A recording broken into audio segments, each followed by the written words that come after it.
Those who are crazy enough to believe they can change the world are the ones who do. I'm probably the most hated man on the internet. I believe the Bible is absolutely true and scientifically accurate. God made everything in 6 days, about 6,000 years ago, which means dinosaurs had to live with Adam and Eve. Open-mindedness is the willingness to search actively for evidence against one's favored beliefs. I said, okay, now, sir, hold it. If I told you that I believe about 6,000 years ago God created the heaven and the earth, like the Bible teaches, you're going to say, and where did God come from? And I don't know. But you said 20 billion years ago there was a big bang, and you don't know where the dirt came from. So basically, I believe in the beginning God, and you believe in the beginning dirt. I do debates against atheists defending the Bible as being correct, and evolution as being one of the dumbest and most dangerous religions in the world. Termites chew on wood and they swallow it, but termites can't digest it. It goes into their stomach, and there's little tiny critters in their intestines that actually digest the cellulose. Now, those little critters can't live without the termite, and those termites can't live without those critters. Which one evolved first? My contention is there is absolutely nothing scientific about the evolution theory if we define what we mean by evolution carefully. Why do you think when you say evolution is dangerous? How so? Man has a body, a spirit, and a consciousness of God that no animal has. I like science. I taught high school science for 15 years. I am not against science, but I'm against using lies to support a theory. What about dinosaurs? Reptiles never stop growing. If they could live to be 900 like the Bible says the people did, what would happen to a lizard when he got to be 900? He'd be 50 feet long. It'd be a dinosaur. Remember, love is the frequency of God. Fear is the frequency of the evil one.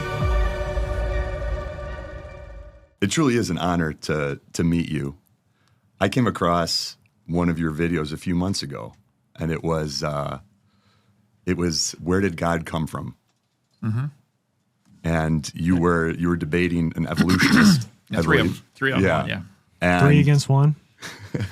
Your response blew my mind, and you know, for a lot of reasons, not only because of your level of coherence and the intellectual approach that you brought to your response, but also the balls that it took for you to put yourself in that position and say, I'll take on anyone. I had a debate last night, number 340. Yeah. They're smarter than me, but I'm right. They're wrong. It's real simple.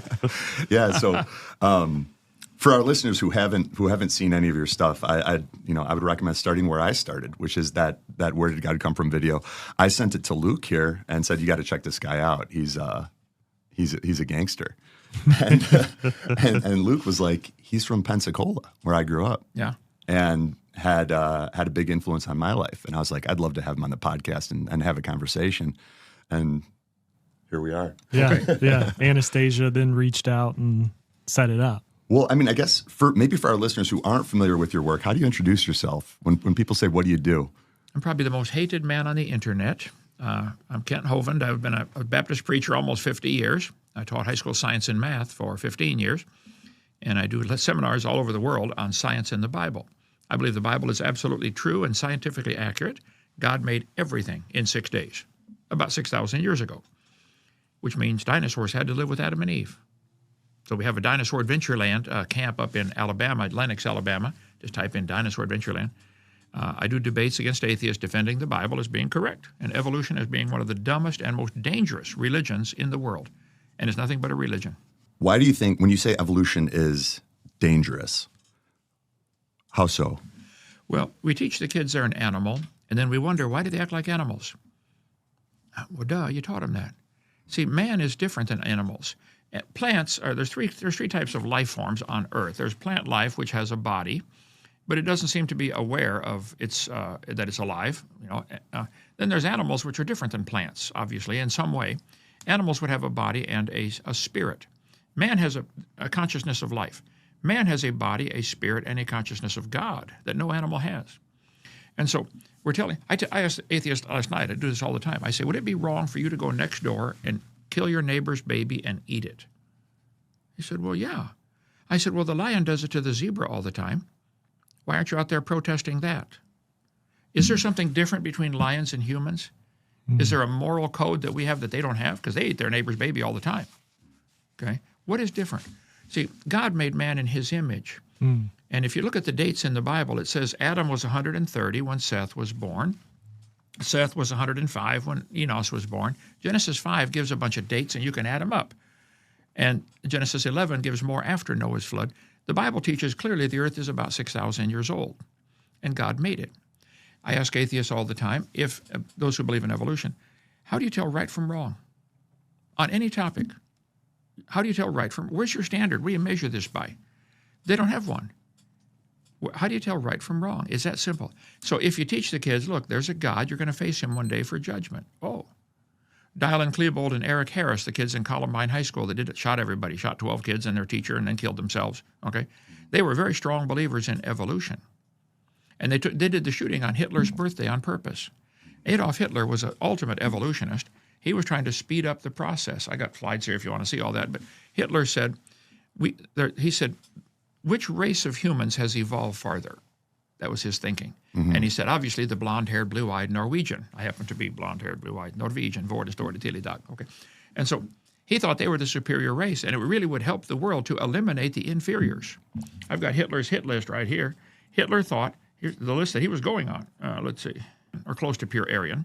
Way at the bottom of the list was the Jews. He called them close to pure ape.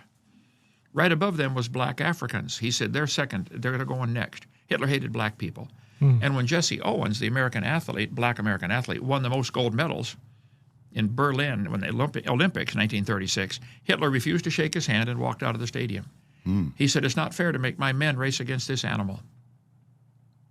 The thinking of that evolution is driven, evolution drives people into thinking that if one animal evolves a little better than the rest, what has to happen to the rest of them for this to work? Well, they got to die, so the superior one takes over. So I teach on evolution, the most dangerous religion there is, and it's nothing but a religion. Nobody's ever seen a dog produce a non-dog, ever. And so we have our website, drdino.com, teaching about dinosaurs, because that's a big thing. When someone says, hey, you believe the Bible, what about dinosaurs? I say, very simple. Reptiles never stop growing. Humans stop growing at 16 or 18, vertically. Some go horizontally after that, but reptiles never stop. If they could live to be 900, like the Bible says the people did, what would happen to a lizard when he got to be 900? He'd be 50 feet long. It'd be a dinosaur. The largest tortoise in the world today is 5 foot, but they find fossil tortoises 12 foot. Okay, well, how do you explain that? Simple to a Christian. Before the flood came, the world was different. People lived to be 900. There's lots of countries that have a legend called a golden age. They say, oh yeah, man used to live to be 1,000. Just Google golden age. Why would they have this crazy legend? Well, it's based on the truth. They did live to be live a long time. So I teach on how this evolution theory is the foundation for communism, socialism, Marxism, Nazism, and the New World Order. I was down here in Pensacola, just 2 miles down the street, at my house, and a SWAT team came to my house in 2006 and arrested me. I said, what am I being arrested for? They said, for structuring. I said, I don't know what that is. They took me to court, and it's a completely bogus case, okay? But when the SWAT team came in, they said, get every DVD number 5 you can find. My seminar part 5 is talked about the dangers of evolution. They raided the place, seized everything they could seize, put me in prison for 9 years over structuring has taken your money out of the bank in amounts less than $10,000. See, the Congress passed well, that's a long story. There's a guy did a YouTube channel, Kent Hovind is innocent.net. He said, Kent, the government broke 100 laws to put you in prison. Wow. So in prison, I wrote 37 books, earned 2 more doctor's degrees, and led 800 men to the Lord, and half the Bible's written from prison, so I didn't like it. But yeah, I got just a question. You know, you just practically, evolution being very dangerous. I also think it's used as an excuse. I hear things like, oh, he was just being primal, or let's say a male being promiscuous. You know, you have this rooster chicken, and we all know how I have chickens. Don't know if you guys have, but one rooster likes all the hens. There you go. And so, I think breaking it down simplistically too, to your point, do we go kill the person next door and eat their baby? A rooster of mine ate a chick as well. Sure. And so is that also used and taught that you can use that as a crutch of, Anthony, you're just being primal, or it's primitive to do that. So it's okay. Because where I'm going with this is you hear a lot of mindset coaches teaching men this. And if you think about it, that, how you just described, we are different. I think that is pretty important. Yeah, we're not just an animal. There's something spiritual about us. And just ask any evolutionist a simple question: how do you tell right from wrong? They can't answer it.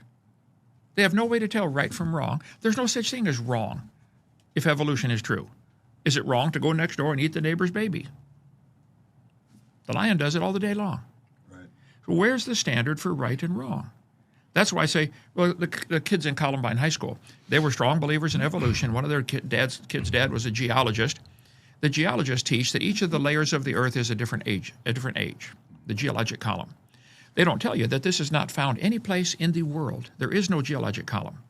The whole thing is made up in 1830.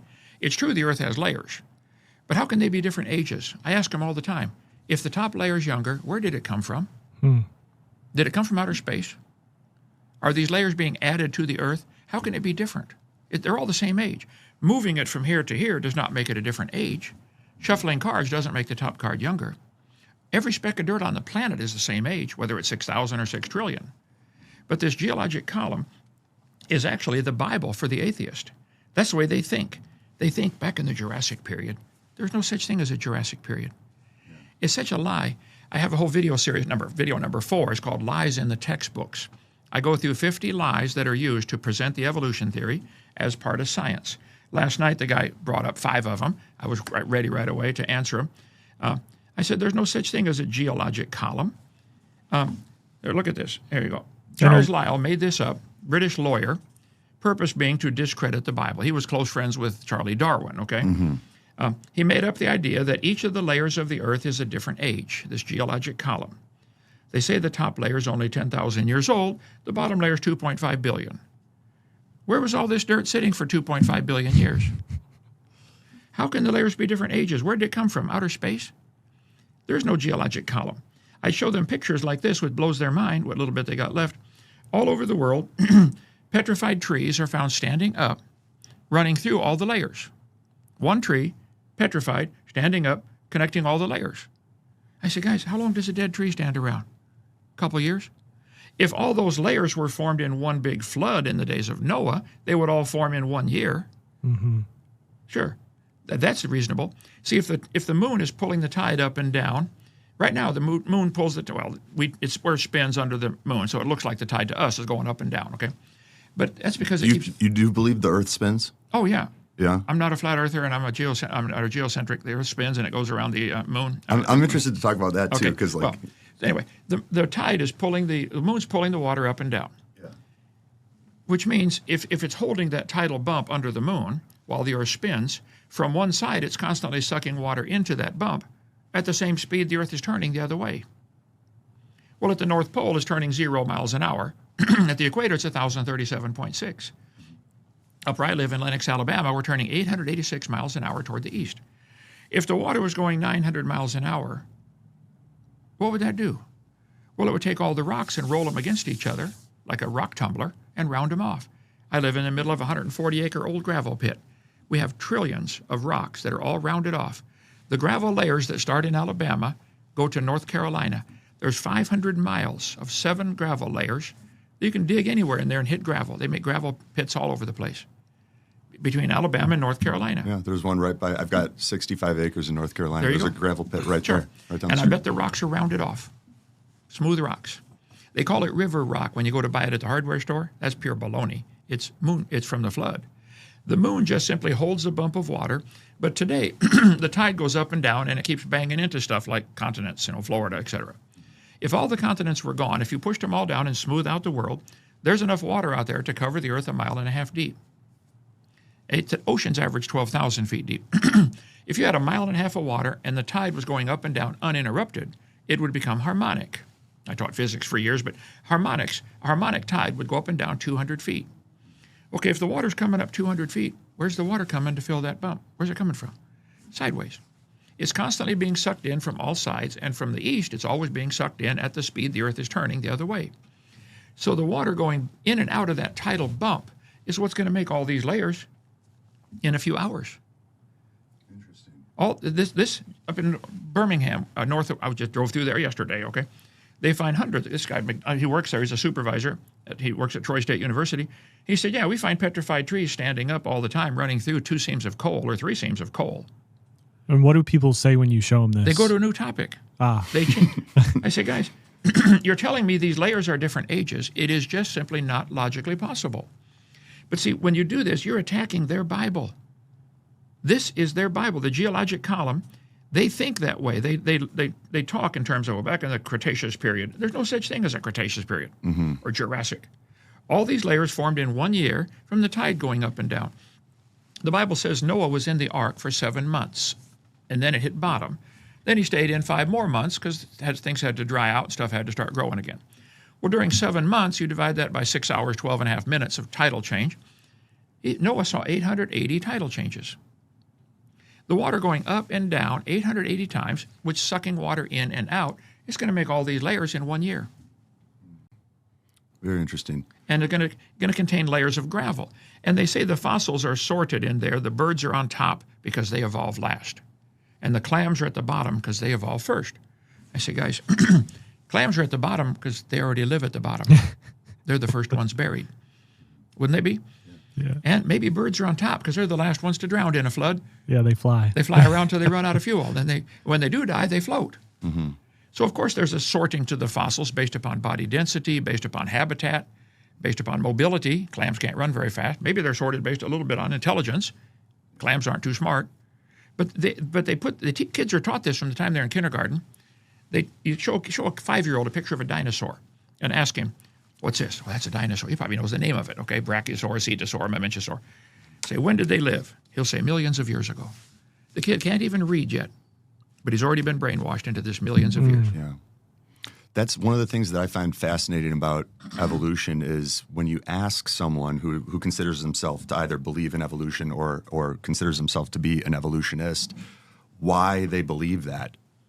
Oftentimes the answer that you get is scientific consensus. You know, a lot of other smart people said that that's true. Right. Sure. But, you know, I'm fascinated by a total lack of transitional fossils. There's millions of species on Earth, and if evolution was the case, you would have transitional fossils going from one species to another, but there are actually none. There are none. And no fossil would count anyway in a court of law. If you brought a bone in and said, Your Honor, this is the ancestor of people today, a freshman law student could say, Your Honor, he doesn't know that's the ancestor of anybody. When you find a bone in the dirt, all you really know is it died. You can't prove it had any children. You can't prove it had children that are different than themselves. No animal today can do that, produce offspring other than the same kind. Cows make cows, horses make horses. There is no exception. But they somehow think a bone in the dirt can magically do something that no animal today can do. No animal makes offspring. God said 24 times in the first 7 chapters, the animals would bring forth after their kind. That's all any farmer has ever seen in the history of the world. Ask anybody, my wife's family, I'll raise dogs and sell them, the fancy little pugs and stuff like that. Yeah, they said you can take generic mutts and we can selectively breed them, and within 100 years we'll get all the kinds of dogs you have today, Great Dane, Chihuahua, and everything in between. But it's still a dog. With the Chihuahua, maybe just barely, but it's still a dog. Okay? And so that's all you get. They bring forth after their kind. But they make these stupid family trees and show the Chihuahua and the whale having a common ancestor. That's not science. That's propaganda. Yeah. And I point that out to them cheerfully in Christian love. I say, guys, there is no geologic column. There is no fossil record. There's a lot of fossils, trillions of them. I got a museum up there, blow your mind. You got to come see our museum in Lenox, Alabama. But there's a lot of fossils, but they don't talk, and there's no date stamped on them. These fossils simply indicate they died and they were buried quickly, exactly like what happened in Noah's flood. It has to be that way. So fossils could not prove evolution at all. If you find one that looked like it's half ape, half human, I'm covering that tonight on our channel, Genesis Baptist Church on YouTube. And we're on, Rumble and a bunch of other stuff. Joseph, my tech guy, can tell you all about that. Okay, perfect. Let's go to drdino.com. They're all listed on there. But we'll be talking about the so-called cavemen tonight at 7 p.m. Central Time. If you found a bone that looked half human, half monkey, that wouldn't prove anything other than it died. No monkey today can produce anything except baby monkeys. Apes make baby apes. Chimpanzees make chimpanzees. Squirrel monkeys make squirrel monkeys. There are no exceptions. Right. And what is the argument around that? maybe we'll witness something over the next million years, or what do they say about evolution not being witnessed? Well, that's when they say, well, it happened long ago. I say, well, then it's not science. Science is what we can observe, study, test, and demonstrate. If you can't observe it, study it, test it, demonstrate it, it's not science. Even if it's true, it's not science. Here's a definition of science. Knowledge gained from using observations and experiments. Okay. Every farmer will tell you they've observed cows make cows. Mm-hmm. Nothing else. No exceptions. Science comes from the Latin word scientia, which means knowledge. What do we know? Well, we know cows make baby cows. That we know. We've seen that. Do we know then that cows are related to a mosquito? No. That you'd have to believe. That's where it becomes a religion. Definition of science, knowledge in the form of testable explanations and predictions. Then this was this from whatever dictionary, easy biology class. Religions attempt to understand and explain the world, but religion is not considered science. I would agree. Evolution is a religion. Mm-hmm. You have to believe that some animal in the past was able to do something that no animal today can do. They make these absolutely stupid family trees and put them in textbooks, and the kids are taught that an amoeba turned to a ladybug and a human and a dinosaur. We all have a common ancestor. Which goes against what we see in the universe of entropy, right? Things typically go the other direction. They don't go from simple to more complex. Well, why are they doing this? I think there's a bigger picture. They don't want God telling them what to do, okay? Some people have an ulterior motive for what they do. Usually it's driven by money, okay? Like a lot of doctors, you're into that kind of, they don't want cures, they want customers. So if there was a simple cure for a particular problem, like a vitamin, for 1 million British sailors died of scurvy. 1 million of them. One guy kept hollering, Lind was his name, L-I-N-D, back in the 1700s, they got to get limes on board the ship. They're not getting fruit. And so they finally ended up calling them the limeys because they brought limes on board and it got vitamin C and stopped scurvy. Here, a vitamin cured a disease that killed 1 million sailors. Mm-hmm. Well, they don't want a cure for that because that's their paycheck. Right. Suppose all the diseases in the world had a simple cure with a vitamin or mineral. If you took your car to a mechanic and said, listen to my engine, it's making a horrible noise. He said, wow, you're right, that's terrible. Here, put these headphones on and you won't hear it. I don't want you to stop the noise. I want you to stop the cause of the noise, right? You'd get a new mechanic, hopefully. Mm-hmm. So when you say, I've got a headache, and he says, here, take an aspirin. Hold it. You're shutting off the headache, which is a symptom that something else is wrong. So there are people, and it's usually driven by money. The atheists do not want God telling them what to do. See, as soon as they say there's a God, that means, well, if there's a God, he created the world, then he owns it, and he can make the rules. Thou shalt not commit adultery. Oh, they don't like that rule, so let's deny he exists. There's an ulterior motive for all of this. I think so too.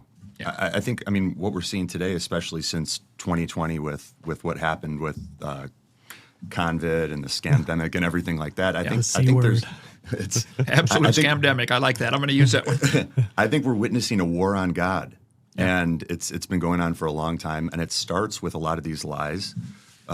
You've mentioned evolution. Right. I'd like to talk about the Big Bang at some point, possibly right now. All right.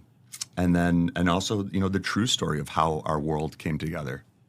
But let's kind of get into. Well, I do a lot of debates, 340 of them so far. I got 5 more scheduled next month. But the word evolution is a slippery word. When someone says, "Do you believe in evolution?" I say, "What do you mean?" It's got 6 different meanings. First would have to be cosmic evolution, the Big Bang. Where did time, space, and matter come from? The evolutionists say, well, everything came from a dot smaller than a period on a page. Here it is right here from European Space Agency. Time, space, and matter all began with a Big Bang. In a fraction of a second, the universe grew from smaller than a single atom to bigger than a galaxy. You tell the whole European Space Agency, I'll debate them all, and I'll give them $1,000 if they can squeeze a bottle of water into a dot smaller than an atom. Not the whole Pacific Ocean, not the whole Earth, not all the planets and stars, just a bottle of water.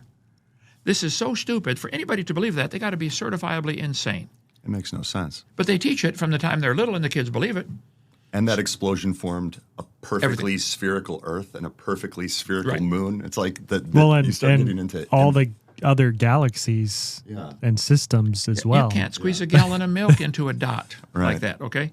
But they all say this. It began as a Big Bang 13.772 billion years ago, or this one says 13.8, a tiny fireball that exploded. This is stupid. Tell them all I said so. I'll tell them to their face. That is stupid. It's an adult fairy tale. It's a fairy tale is all it is. SciTech Daily. The first long-lived particles of matter were kind of protons and neutrons, which together make up the atomic nucleus.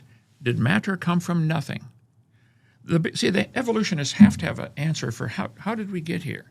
The Bible says, in the beginning, God created the heaven and the earth, which raises the question, how did God get here?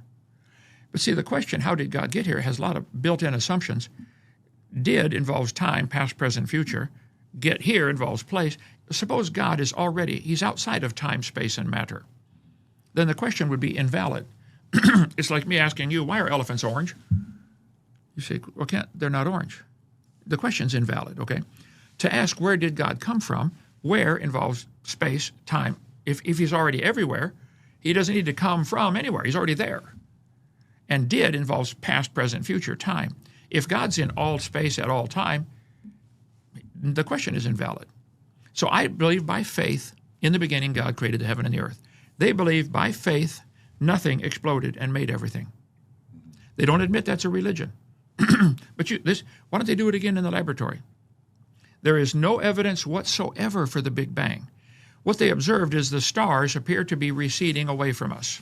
I would agree with that because of the red shift, okay? Okay, if all the stars are moving away, what does that mean? They used to be closer, okay? I would agree with that.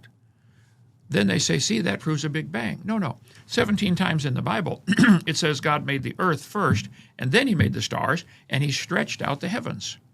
If God made the earth and then the stars and stretched them out, of course we'd see a red shift. We'd see the taillights of the stars as they disappear into space. So it does not prove a Big Bang. Anyway, I don't know how much time you want to take, but I'll go all day on this. So here's the 6 different meanings of evolution.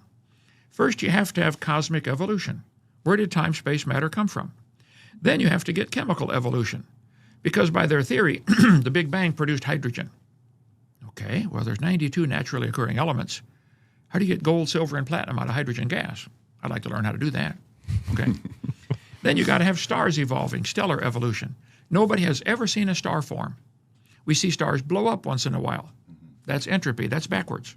They need to see them forming. There's enough stars out there that we know about that every human being on Earth can own 11 trillion of them to yourself. And those are the ones we know about. We don't know about the other ones that we don't know about. Mm-hmm.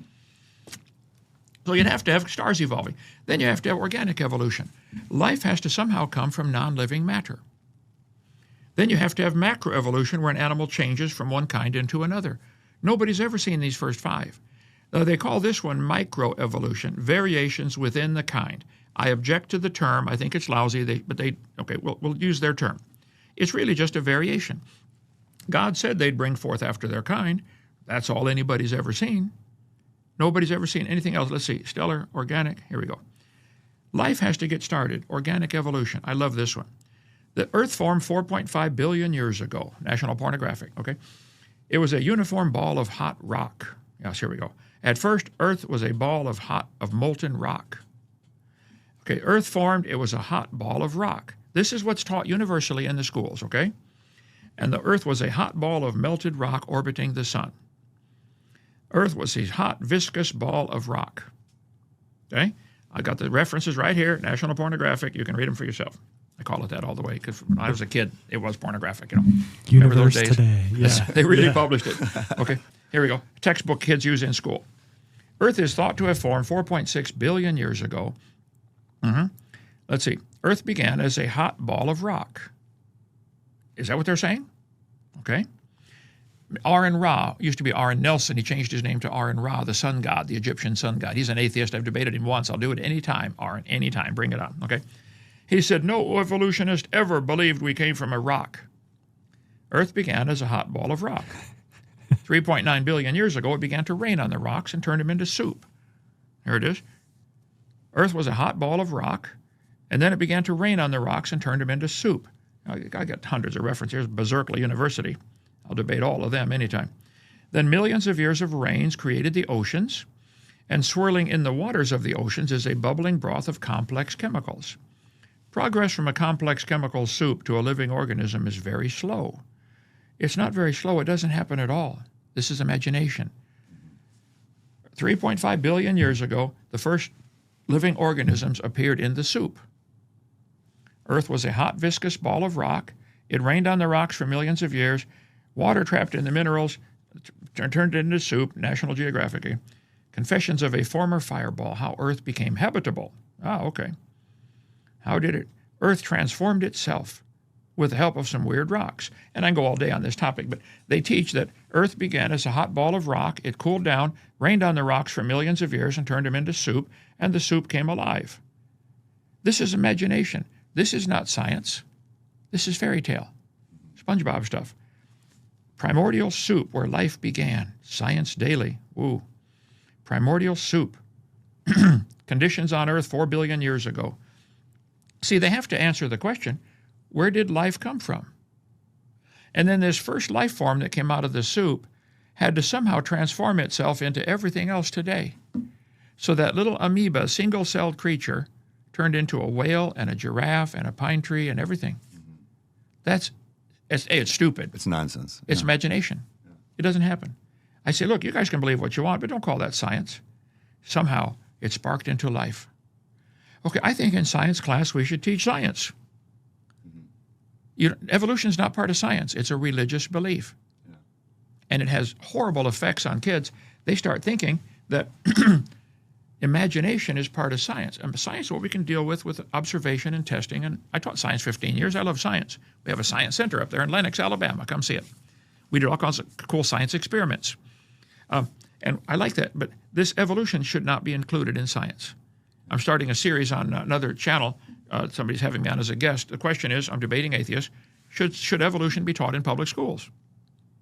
It drives them crazy. Well, of course it should. I say, no, it's a religion. If we're going to teach your religions, let's teach all religions. How come I got to pay for your religion to be taught? Why don't you pay for mine to be taught? How do people at the top, like, for instance, Bill Nye, he's a name a lot of people know. Mm-hmm. I watched him as a kid a little bit. How do people at the top actually believe this?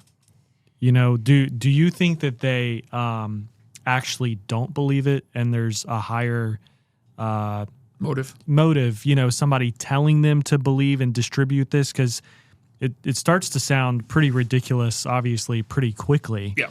How do people like that continue to go down this and teach this and claim they believe it? George Washington is determining that, the dollar bill, their job depends on it. If Bill Nye came on camera today and said, folks, I changed my mind, evolution isn't true, I believe God created the universe, what would happen? He'd lose all of his sponsors, his supporters. Mm-hmm. See, there are some people who would like there to be a one world government, a new world order, with them in charge, of course, Pinky in the brain. And so the idea that there's a God, that goes against their plan. They want, man is God. Satan came to Eve in the Garden of Eden, Genesis chapter 3.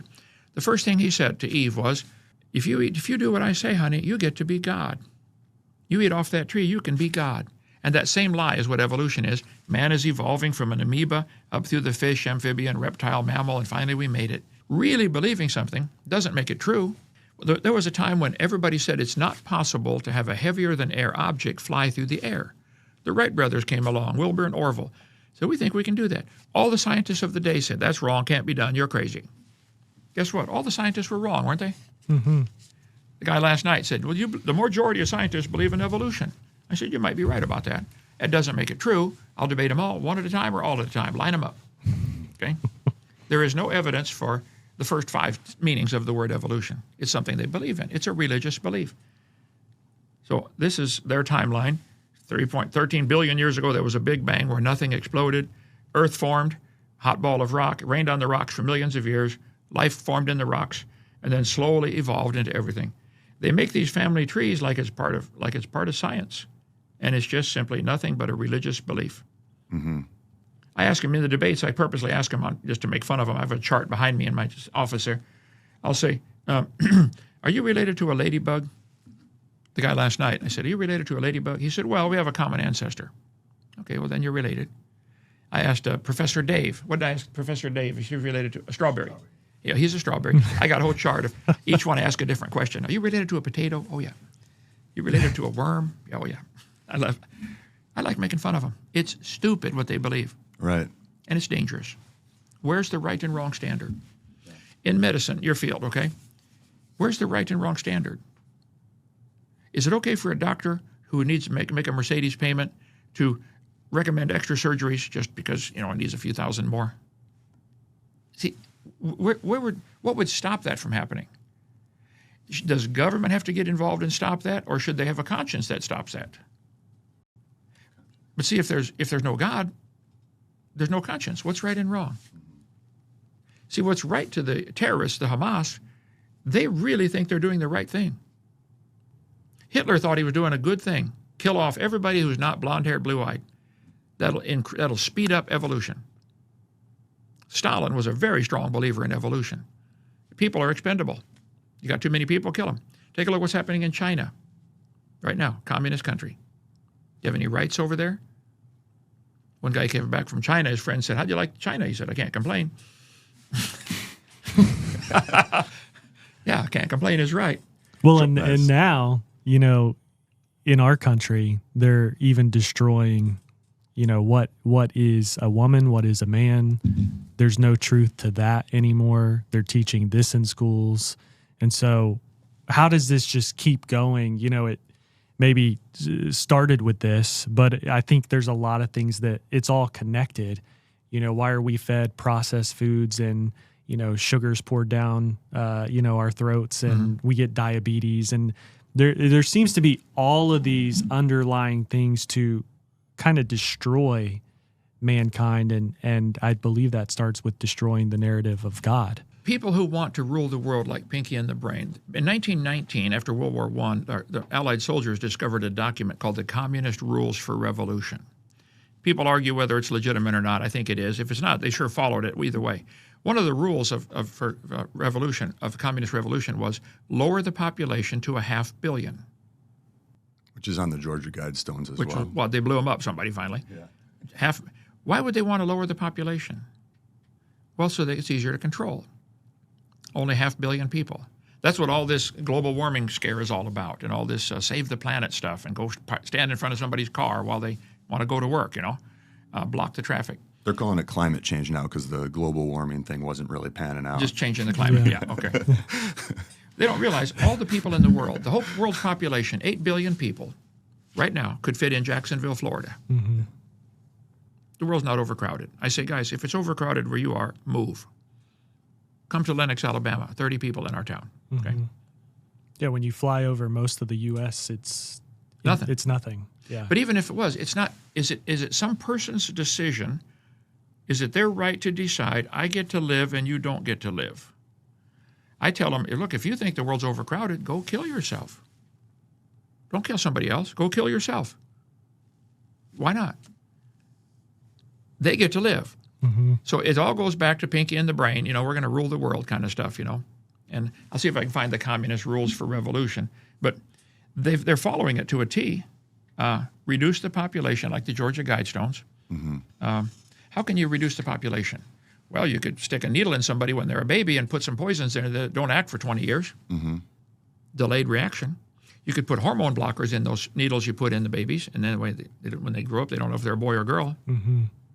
You could ruin foods. You could ruin the foods. What if it's a concerted effort?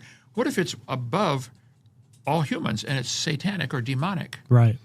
See, when God told the devil in the Garden of Eden after he tricked Eve, the Lord said, here's your punishment. Eve, you're going to have pain in childbearing. Adam, you got to work for a living. You got to plow the ground now. Satan, you got to crawl on your belly. And someday, some seed of the woman is going to bruise your head. So he's thinking, wow, if I kill all the people, then there won't be anybody there to bruise my head. He's trying to save his own hide from God's promise that someday a seed of the woman, a human being, is going to bruise your head. So I think he's trying to kill. It's him motivating this. You can lower the population hundreds of different ways. Wars are great. And the rich bankers, they love wars. They don't care who wins. They sell bullets to both sides. So you don't get much return on a bullet. You pay $5 for a 30-06 shell, and it's gone. Mm-hmm. So the bankers would love any war anywhere. it reduces the population, and it makes them a bunch of money. And if we are to explore that satanic thread, it's a blood sacrifice. It is. On the largest scale. Yeah, that's a good way to put it. Yep. Yeah, I mean, I think what we're seeing here is an agenda to separate and disconnect people from God. Right. By any means necessary. And perhaps in part because people are easier to control, at least in the material realm, that's relevant. But then in the spiritual realm, there's a battle going on perhaps for souls. Yeah. And people that are disconnected and believe in evolution and believe in the Big Bang and subscribe to some of these narratives are a lot more likely to end up depressed, hopeless, Right. And disconnected from their Creator, in my opinion. I agree. And what's the purpose of life? Why are we here? Why are you here? Where are you going when you die? I ask people that all the time. If you died today, where would you go? Oh, back to the dirt. Oh, are you sure? How could you possibly be sure? The Bible says when you die, you go to heaven or hell. Okay? That's what it says. You may not believe that, but that's what it says. They'll say, well, other religions say other different things. Okay, maybe they're all wrong, but what if one of them's right? One guy said, I'm an atheist. His friend said, have you examined every religion in the world? Have you examined all the gods in the world? He said, well, no. He said, well, you're not an atheist, you're an idiot. You've rejected something without checking it out. That's not an atheist, that's an idiot. What's in the Bible that you don't believe? I don't know of anything in there I don't believe. So the Bible has some allegories, of course, that stories. But the Bible says God made everything in 6 literal days. right. That's the only way it works. God made plants and animals 1 day apart.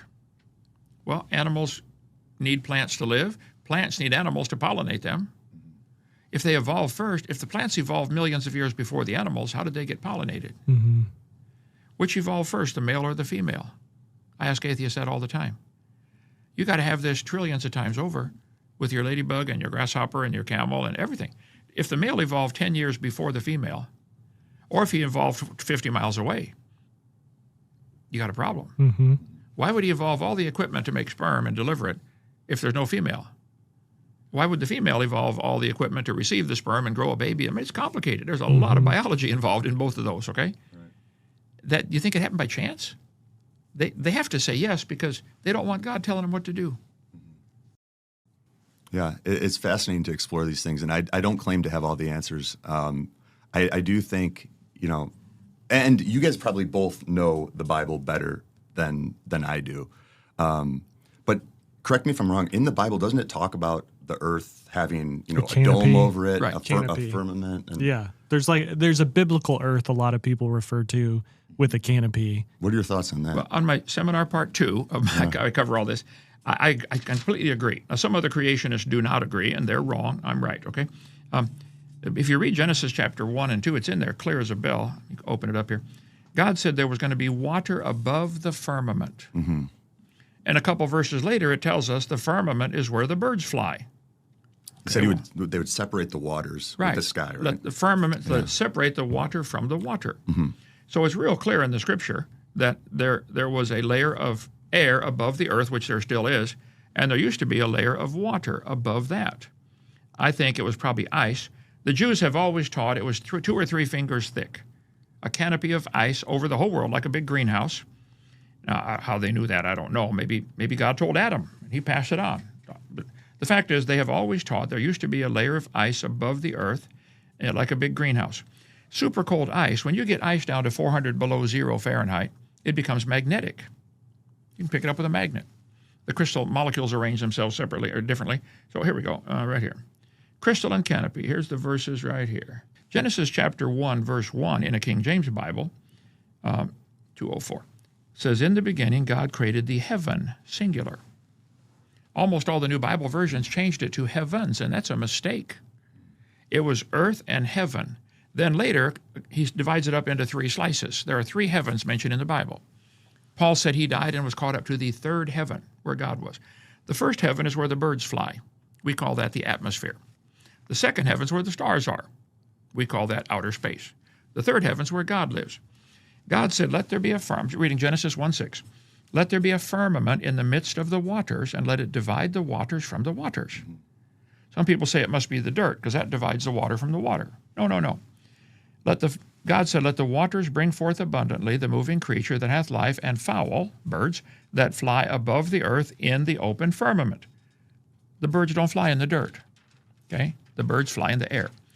He said, let there be lights in the firmament. And this is the second heaven now, where the sun, moon, and stars are. Paul said he was caught up to the third heaven, 2 Corinthians chapter 12. Okay. The heavens declare the glory of God. There are now 3 heavens. So God made the firmament, that'd be the air, and divided the waters which were under the firmament from the waters which were above the firmament. This is the first 7 verses of the book. I mean, people ought at least read that far, okay? Praise him, you waters that be above the heavens. Now in Psalms, David wrote this 1,000 years before Christ. I think there might still be another layer of ice beyond the stars. I couldn't prove that. It's just my theory. People say, well, if we find the last star, what's the obvious next question? What's after that? You know, is all of space one of those glass balls on God's dresser that he shakes once in a while? You know, hey guys, how you doing in there? Okay. He said the earth was standing out of the water and in the water. Bible says he sitteth upon the circle of the earth, and he stretched out the heavens. 17 times in the Bible it says God stretched out the heavens. Everybody's asking, how did the light from the star get here if the earth's only 6,000 years old? That star is billions of light years away. Well, you're asking the wrong question. If he stretched out the heavens 17 times, it says that. He stretched out the heavens. Stretched out, here it is. I've got all the verses here. He made the earth first, and then he made the stars on day 4, and he stretched them out. So instead of how did the light get from here to there, the question is how did the star get from here to there? We're seeing the taillights of the stars as they're being stretched out. So there causes a redshift, the Doppler effect. We can talk about that if you like. Anyway, the Bible says at the end of time there would be scoffers, 2 Peter 3, who would be willingly ignorant of how God made the heavens and how the earth was standing out of the water and in the water. Today's atmosphere has 6 layers to it. At certain elevations, you go up in an airplane, you get up 6 miles, and it's 80 below zero outside. You have a little monitor up on the TV, up in the cockpit. Well, there used to be a 7th layer above the earth, I believe, a layer of ice, which is now gone. That fell down at the time of the flood, and probably because it's magnetic, when it got shattered by the fountains of the deep breaking open, that shattered ice would have been sucked in magnetically and dumped on the North and South Pole. That's why they find frozen mammoths standing up, suffocated. Wow. They were buried in a snowfall that came down at 5 feet a second, you know. They're froze in 5 hours. I called Birds Eye Frozen Food people years ago. I said, if I stuck an elephant in the freezer, what would happen? It was real quiet on the other end of the line for a minute. I'm sure they're talking. We got somebody on the phone here. I said, they said, you'd have a crowded freezer. I said, wait, I know that. Okay. How long would it take to freeze an elephant? They said about 5 days. I said, why? They said, well, the outside's going to freeze, and now the heat's trapped inside. It'll take 5 days to freeze to the middle. But they find frozen mammoths with food in their stomach that's undigested. When the critter dies, the stomach acid doesn't know he's dead. It keeps digesting. I said, I got to freeze my mammoth in 5 hours. They said, well, you got to dip him in liquid nitrogen. Mm-hmm.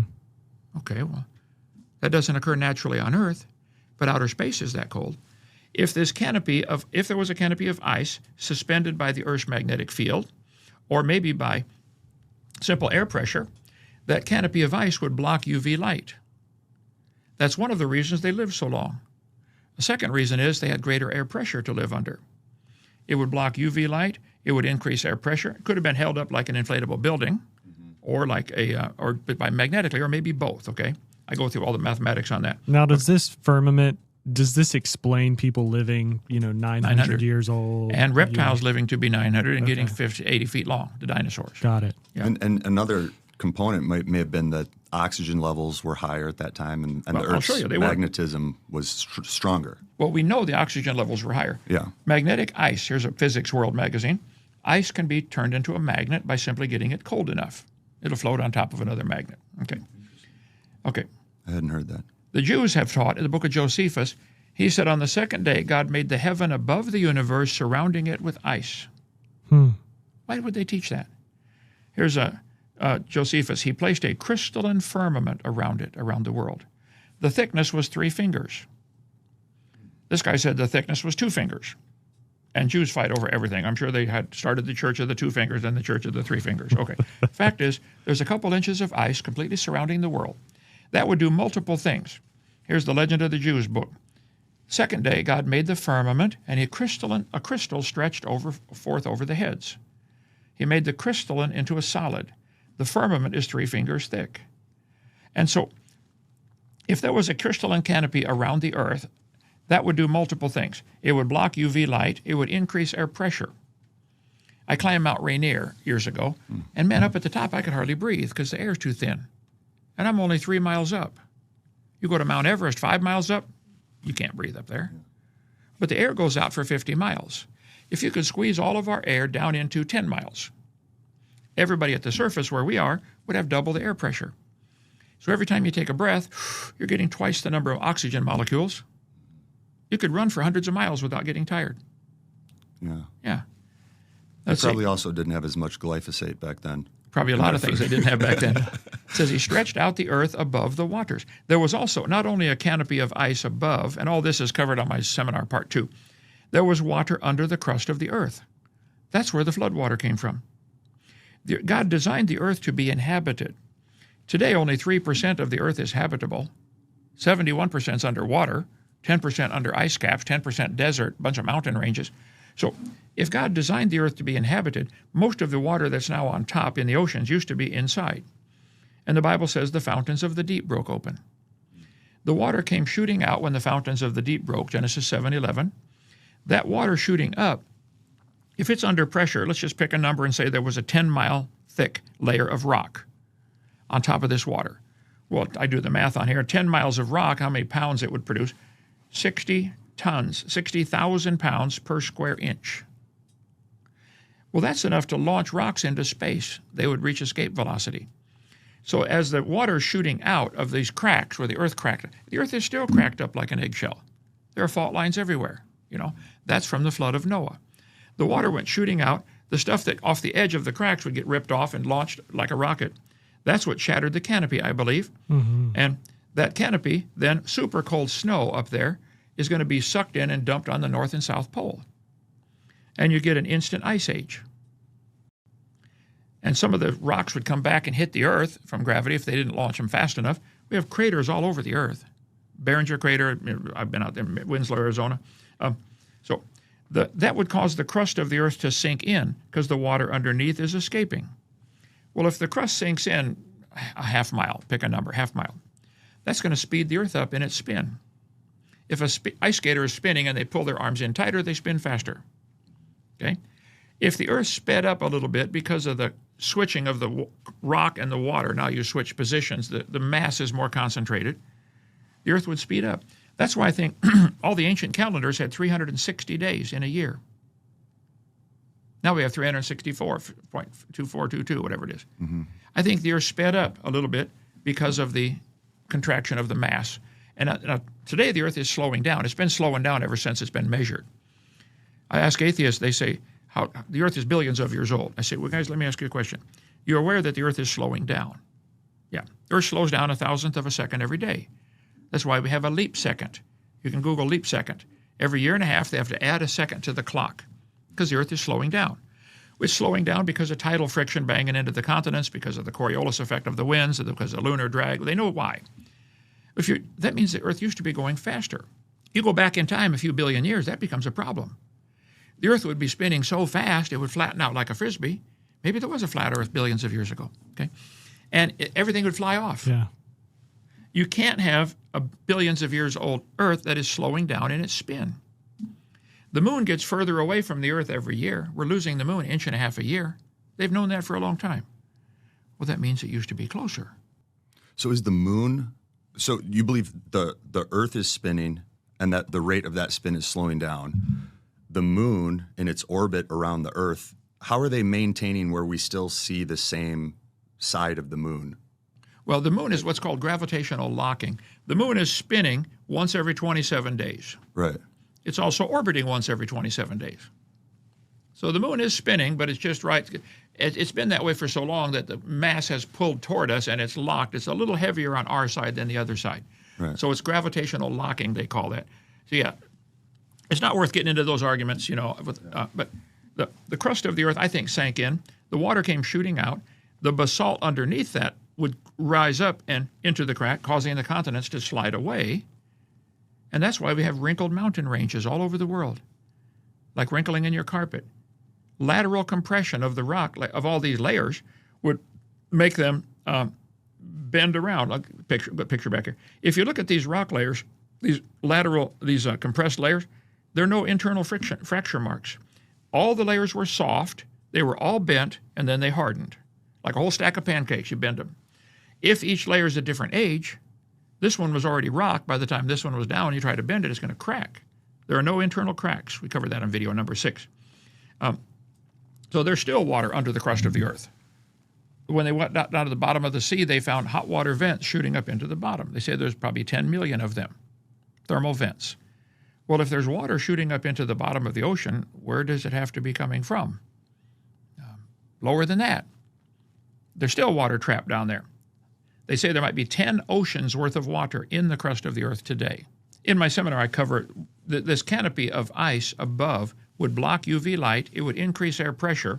And I think they probably had 30% oxygen back then. Yeah. We got 21. Here's concentrating the mass, pulling it in. So I don't know if you want to go off on that topic, but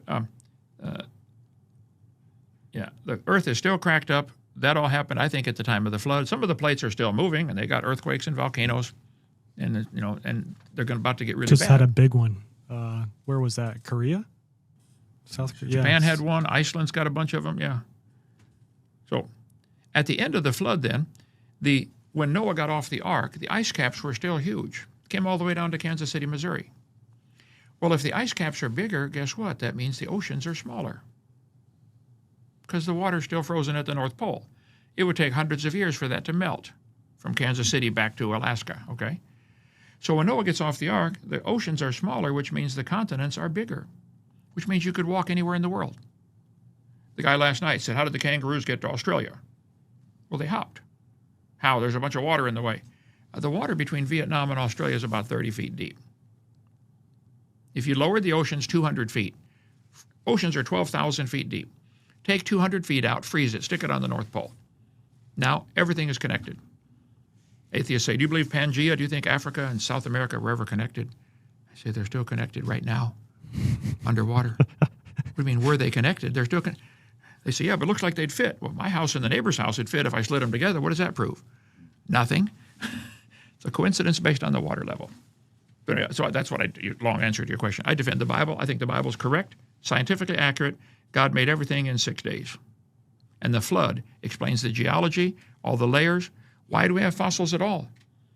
How many animals died in the last 10 years? Colonel Sanders killed a few million himself, didn't he? Mm-hmm. How many turned to fossils? None. 0. Nobody has proven any fossils forming today, anywhere. And I've heard, and I can't back this up, but I have heard that even a lot of the bones that you see if you go to the Smithsonian are recreations using chicken bones. Right. And but we assume, from movies like Jurassic Park that they were dug up, and that's kind of where they came from. I'm curious, do you think that we've been to the moon? I do think so. It's not an argument. It's not worth fighting over that. I don't. It's a bigger. I'm more just curious. It's a bigger battle, just evolution in general. Yeah. I know that probably the video that we saw with the flag waving was staged. Yeah. It doesn't mean they didn't go. It just means they didn't get good footage of it. Yeah. That's one option. I don't care. If we went or went not, doesn't matter. For sure. What do you think are some of the other big lies? We've talked about evolution, the Big Bang. What do you think are some of the most dangerous lies that sort of bring people into this religion of if we want to call it Satanism or Luciferianism? It's nothing but a religion. Yeah. Well, I did a whole video series number 4, 2 hours, just on lies in the textbooks. I was debating an atheist one time, and I went through 30 of the lies in the textbooks, and they said, well, folks, Ken Hovind's right. These things are not true. And then he said, but, Mr. Hovind, what are you going to replace all this with? I said, wait a minute. We can't take a lie out of the textbook until I find a replacement, because those lies are essential for your theory to be taught. Is that what you're trying to not say? Here's one of the most dangerous ones, I think, right here. Biology textbook, or this earth science textbook. Evidence for evolution. Embryos growing inside the mother have tails and gill pouches. Were you taught that as a kid? Mm-hmm. The baby has a gill pouches, gills like a fish. Humans didn't evolve from dinosaurs, but a human embryo would probably have several features and developmental patterns in common with a dinosaur embryo. They called them gill slits. This was proven wrong in 1874. But here's why they keep this in the book. Evidence of evolution from embryology. Still taught today, okay? Evidence of evolution, embryology. Just Google it. Evolution evidence, development of the baby. They're telling the parents that the baby and the kids that the baby growing in the mother has gills like a fish. This was made up. Well, Sigmund Freud relied on this heavily with his ontogeny recapitulates phylogeny paper, but this is just plain baloney. This is a lie. Those folds of skin develop into bones in the ear and glands in the throat. They never have anything to do with breathing. Okay? They know full well what they do. I've seen fat people got 5 or 6 chins. They can't breathe through any of them. Okay, that's Hillary. You know, adultery's wrong, but I'd give Bill Clinton a little slack on that. Okay. Ernst Haeckel made up, he read Darwin's book, and it changed his life to believe in evolution. And Darwin said, we should start finding evidence for my theory. Well, 10 years later, they didn't have any. So Haeckel said, I'm going to make some. Ernst Haeckel started this fraud in 1869. Haeckel made up a chart of all the embryos of different creatures. He took a dog embryo and a human embryo at 4 weeks development, and he changed them and made them look exactly alike. He said, here's the dog embryo and a human embryo. Look how similar they are. Yeah, because you faked your drawings. Mm-hmm. Haeckel made charts of all the animals, the dog, the pig, the sheep, the chicken, and all the embryos look alike. This is pure artwork, okay? Here's his drawings compared to actual photographs. Mm-hmm. But his idea that the human embryo has gill slits is still used to this day to support abortion. I didn't know that. I didn't know You're that not they killing a still human teach being. that. It's just a fish. They just remember the word farm, F-A-R-M. They say the baby grows through the fish stage with gills. Then it gets to the amphibian stage, then reptile, then mammal, and is finally a human. I asked an atheist one time, they were talking about abortion. I said, would it be wrong to kill a baby 5 months after it's born? He said, well, yeah. I said, okay, would it be wrong to kill it 5 minutes after it's born? Yeah. Would it be wrong to kill it 5 minutes before it's born? No, that's okay then. Well, what changed in those 10 minutes? Is it okay to kill it 5 months before it's born? Oh, yeah. Why? It's not a human yet. Yes, it is. This is all based on the stupid lie. You asked what's the most dangerous thing. I think this is probably the most dangerous. Mm-hmm. Charles Darwin said in his second book he wrote, the human embryo at a very early period can hardly be distinguished from other members of the vertebrate kingdom. He was relying on Haeckel's charts. Haeckel was finally taken to court by his own university. They had a trial. Other professors said, Haeckel, you lied. This isn't true. The pictures were fake. And he said, here's his defense in court. Let's see, they examined it. Let's see.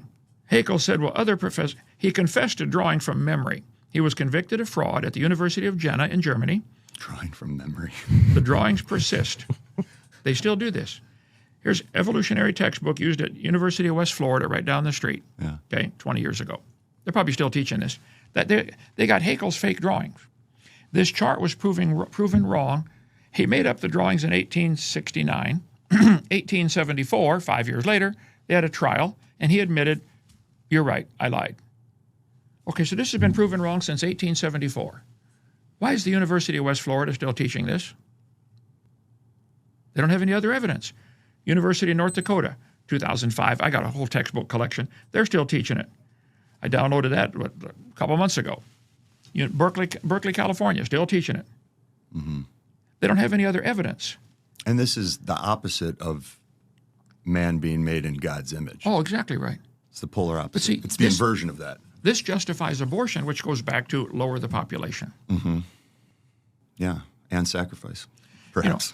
I had a lady in a debate. I was debating one time, and this woman and the girl in the audience said, if a woman is raped, should she be required to have that baby? I said, well, ma'am, that's a horrible scenario, but let's follow this through to its logical conclusion. Why don't we abort the father instead? Why don't we abort the mother and save the baby? The baby did nothing wrong. Let's abort the mother. Let her have the baby, kill the mama, and let baby grow. Why is it always the baby has to get killed? There's three involved here, the mom, the dad, and the baby. Yeah. Why is it always the baby? It's all based on this fake drawing stuff. Here's Holt biology, still fake drawings showing gill slits, gill slits, gill slits. Glencoe biology, Tim Barra, still teaching, Ohio State University. Oh yeah, baby's got gill slits. First, Kenneth Miller is a Catholic teacher in Rhode Island, believes in evolution. I'll debate him any day, okay? I'll debate any of these guys any day. He says evolution's as much a fact as gravity. And he still uses Haeckel's fake drawings as evidence. Come on, Kenneth. You're a Catholic, you don't get to go to heaven if you lie. Yeah, okay? It's crazy. Here it is, biology concepts. College textbooks use it. It's all the way, it permeates our evolution because they don't have any other evidence. So I go through 50 or 40, I guess, lies in the textbooks that are used to support evolution. Gill slits. It's on the SAT test. If you don't answer yes, you're going to get a lower score. So you have to lie or be stupid to get a high score on the SAT. Do you find that most Christians, believers, don't know this stuff either? They don't know. Yeah. They're thrilled to find out. Right. But most of them, this is what they're taught from the time they're in kindergarten. So there's really a dumbing down of society for them to not figure this out, which I think is also, again, the whole... I like to zoom out and see all these things at play, because there's what you're talking about, but there's also, Anthony's expertise of nutrition, and taking care of yourself. It really is all orchestrated to dumb us down and also kill us so we don't question or learn any of this. I mean, from the moment we come into this world, we're injected with metals and toxins, and it's in the food and the water. And you look in the sky, there's a whole bunch of things that sure aren't clouds. The chemtrails and all that. Oh, it's awful. I know. It's everywhere, and like we're sort of living through this great, I put great in quotes, poisoning right now. Yeah. And you see how it's affecting people's intellect and their ability to discern and their energy to even look into stuff. When we're like 3 years into... When their IQ is lowered with all that stuff, Right. Yeah. Dumb them down. Easier to control dumb people. Right. I mean, we were talking about just with how so many of the churches handled what was going on in the world in 2020 and forcing their congregation to wear masks and, pastors and priests saying, all you guys need to get the vaccine. Opening, letting the government come in and put a tent up in their parking lot and you can get tests and vaccines here, and churches accepting money. Yeah. That happened. And so if church isn't teaching this stuff, and church has become again, about the dollar in many churches, lights, camera, action, what are they teaching? If they would read the Bible, they would understand. You just don't do these things. I tell people, if you go to get your kid, the doctor says this baby needs a vaccine, to ask the doctor, how much do you weigh? I weigh 200 pounds, okay. How much does this baby weigh? 10 pounds, okay. Doctor, would you take 20 of these shots right now? You inject yourself 20 times, because you weigh 20 times more than my baby, and you've already got a fully developed immune system. He doesn't, okay. You take 20 of these shots, we'll come back in a week, and if you're still alive, we'll give my baby one. That'd be fair, wouldn't it? If it's really safe. Hey, if it's safe, come on, take 20 of them. There's a doctor on the planet would do that. Yeah. One of my assistants that worked with me for a while, she her daughter became autistic after some of these, and she had to stop working because she needed to take care of her. Happens all the time. Yeah. Sadly. But see, it cost her tens of thousands of dollars, and the doctor got, a couple $100 for an office visit. Had to pay for his Mercedes. Goes back to money. Are you familiar at all with the work of Jerry Marzinski? I've heard of it, don't know much about it. Yeah. He wrote a book called An Amazing Journey Inside a Psychotic Mind, looking at schizophrenics and specifically like the voices that they hear in their heads, and makes a pretty compelling case that may not be a chemical imbalance causing these neurons to fire, but it may actually be those individuals being influenced by parasitic entities or like demonic forces. Don't know. What are your thoughts on, do you believe in an unseen realm and that there are entities that influence us? There's a spiritual world. The Bible clearly teaches there's demons and there's angels, and Now I don't know how much we can learn about it. We're stuck in this body, Right. Yeah. You've faced some challenges in sharing your views. Oh, they don't like me at all. That's why I said type in Kent Hovind. When you asked me at the beginning, introduce yourself, I said I'm probably the most hated man on the internet. Yeah. And it's sad because I'm the nicest guy I've ever met. Yeah, you are. Nice guy. How do you, when challenges arise or you feel like there are people or entities trying to stop you, how do you maintain your faith and stay strong and continue to persevere and push forward and get the message out there? Well, I've been reading the Bible actively for nearly 55 years now, and I've read it many, many times, and it provides spiritual strength. A soldier going off into battle has to understand these guys want to kill me. Mm-hmm. That's their goal, right? In any sport, you have to keep track of what's his objective. What is Satan's objective? Lower the population, kill off everybody, so that there's nobody left to bruise his head. Okay, that's his goal. How do I stay between him and the goal to stop this? Mm-hmm. When I first became a Christian, I was raised in a family of engineers and teachers, and I've always loved science and math. And I'm 16 years old, gave my heart to the Lord. I said, Lord, I don't know what you want me to do with my life, but I want to bring people to you. Where's the center of the battlefield, Lord? Show me where the heat of the battle is and throw me in there. My dad was a Marine, World War II, only survivor of his platoon, fighting the Japanese, and I got that mentality of where's the middle of this evolution is the middle of the battlefield. Mm-hmm. Because rather than fighting communism, what's behind communism? It's a philosophy. What's behind Hitler? What's behind all these school shootings we've got going on? It's the belief that man's just an animal. Mm-hmm. So I think if I had it to do over again, I'd do it the same way. I want to fight evolution. I guess we could talk all day, but on that, I think it's just godlessness. And you see that in everything that removes God. The schools removed God, in the 60s, and look how fast it just declines. Yeah. And now going into church, I personally feel like largely God is being removed. I mean, you can look at big entities, we can name names, but they're becoming motivational type of formats and feel-good formats. And we were talking before this, and what's that mean for church in the future? And so everything just continues to get dumbed down and move further away from the truth. And it goes into like what you said, Satan is at work, and we have to believe that in order to fight it. What do you believe is God's plan for humanity? And how do we win? God created man in his own image to have fellowship with him, and he wants us to live with him forever up in heaven. He wants us to be his children. What's your plan when you have children? You want them to grow up and be your friend and be your child, and you want to teach them things, and you want to grow together with them. God wants us to be close to him. I'm his child. I got born into his family, February 9th, 1969. Okay, I became God's child. That could be dangerous because God spanks his kids. Mm-hmm. My dad, 6'2", Marines, World War II, I tried to obey Dad for multiple reasons. One is I love my dad, and two is he's got a paddle. Mm-hmm. He knows how to use it, So when you become God's child, he may spank you. If you're not God's child, he'll wait till Judgment Day, save it all up. So the heathen might get by with stuff that I would never get by with because he's my dad. Now, I try to stay on his good side. I can't lose my salvation. I don't believe that at all. I can lose my life. There's a guy in 1 Corinthians chapter 5. Paul wrote to the church, he said, you've got a guy in your church living in adultery with his mother. The heathen don't even do that. He said, turn him over to Satan for the destruction of the flesh, that the spirit may be saved. This guy's still going to heaven. Going early, but he's going. I don't think it's possible to lose your salvation. It was a gift of God. I could not lose my sonship. I was my dad's son, whether I turned out good or bad. I'm still his son.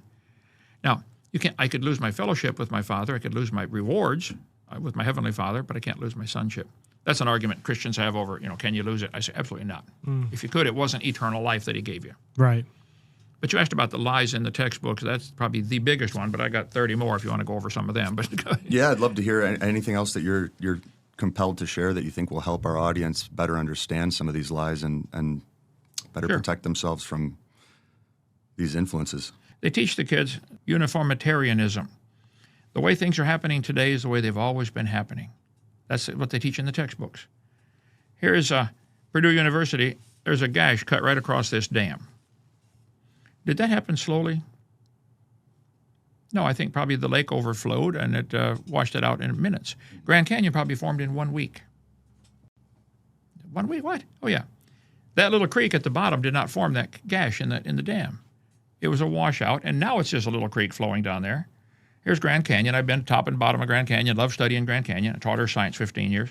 There's a little river at the bottom called the Colorado River that did not make Grand Canyon. Grand Canyon is a washed-out dam. The Bible says there would be scoffers who would be willingly ignorant of how God made the heavens and how the earth was standing out of the water and in the water, and the world was overflowed with water and perished. There was a flood. Let's see. All right, here we get to pictures of Grand Canyon. Okay. The top of Grand Canyon is about 8,000 foot elevation above sea level. The river enters the canyon at less than 3,000 feet. I got pictures in here somewhere. If you watch my whole video series, I cover all this in order. But rivers don't flow uphill. Not in Arizona, anyway. Okay. So there's no way that river made that canyon. Grand Canyon's a washed-out dam. If you closed up Grand Canyon today, okay, filled up Grand Canyon, it'd take a lot of dirt, okay, but if you could fill up Grand Canyon, a giant lake would back up behind it called Grand Lake. Grand Lake would go clear back to Colorado. Do it this way instead, find the slides. Grand Lake would go all the way back to Colorado and New Mexico. I think that lake got too deep, went over the top. I'm just picking a number and guessing, maybe 50 years after Noah's flood. Any lake that gets too deep is going to go over the top someplace.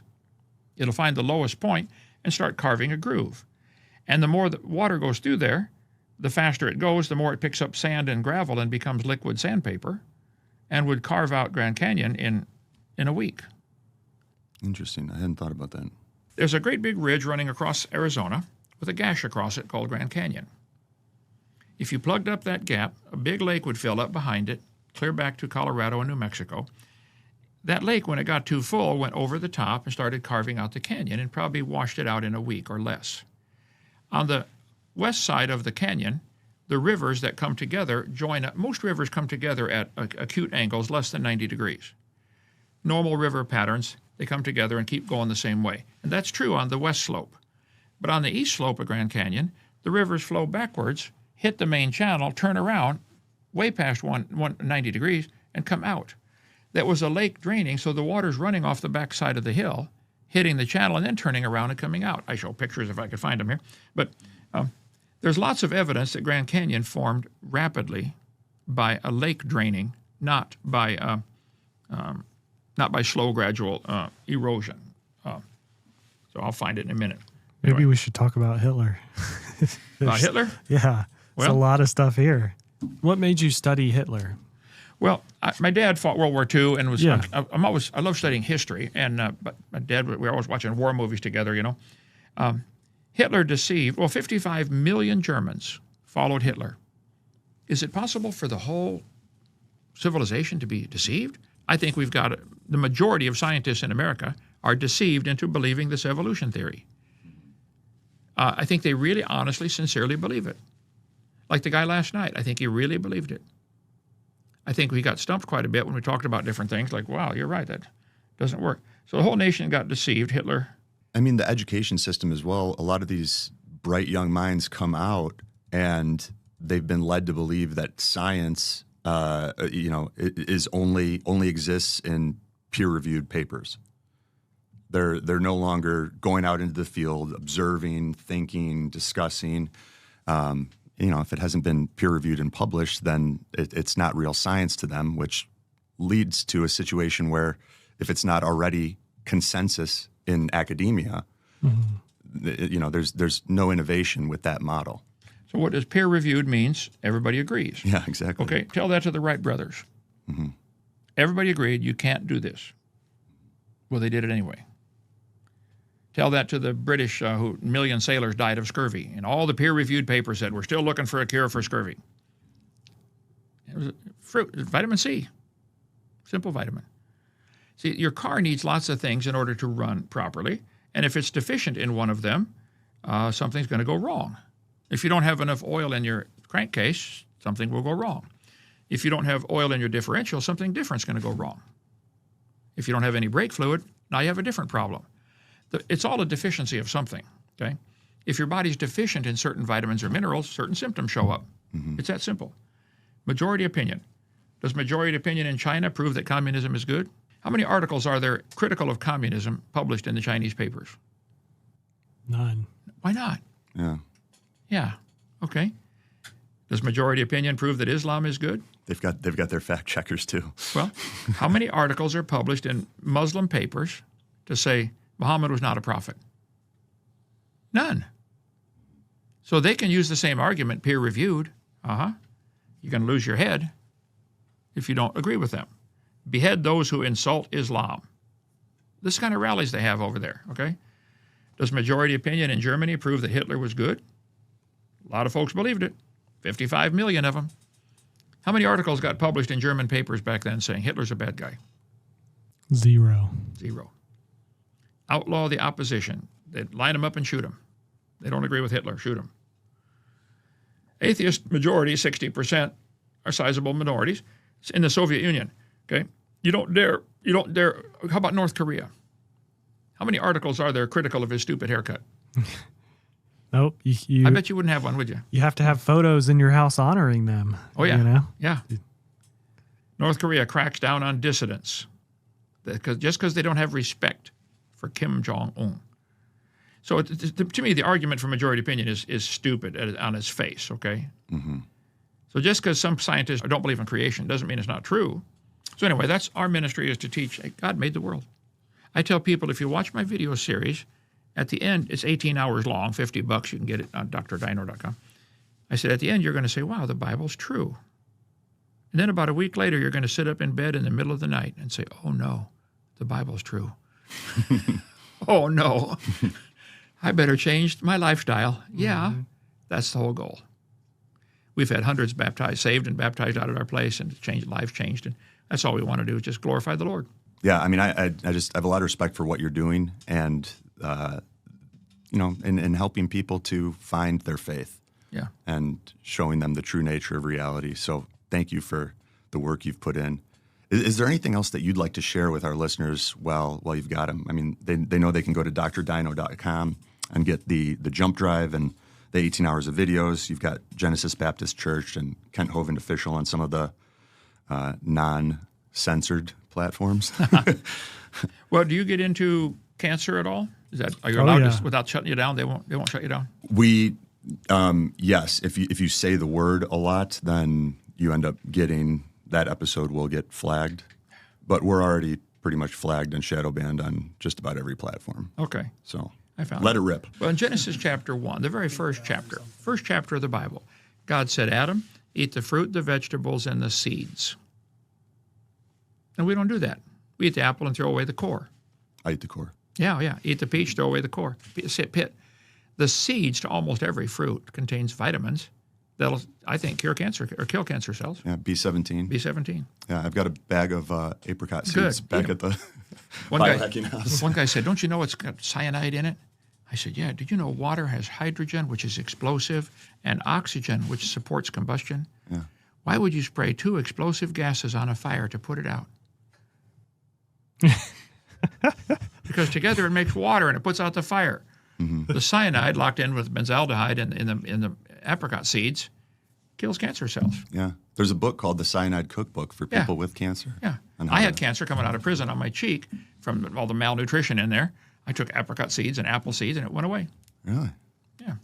Well, my takeaway from all of this is, while you can go very deep and speak about this and the complexities, everything is pretty simple, and Genesis and the story of God and making all of this is pretty simple.